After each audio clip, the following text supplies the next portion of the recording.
প্রত্যেকটা মানুষ কম বেশি শুনতে পাই আমরা একটি ভুল শব্দ উচ্চারণ করে থাকি, সেটা একে অপরের কোনো কারণে স্বার্থপর বলে থাকি।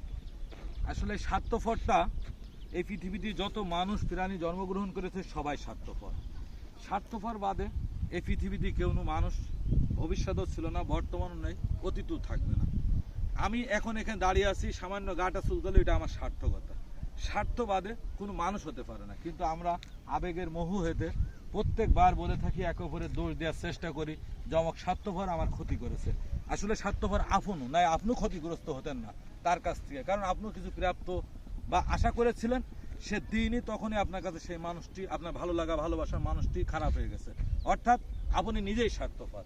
তাহলে প্রত্যেকটা মানুষই স্বার্থপর কারুর দোষ দেওয়া ঠিক না এটা। তাই আসুন আমরা সবাই সবার আগে নিজেকে চেনা ও জানার চেষ্টা করে থাকি।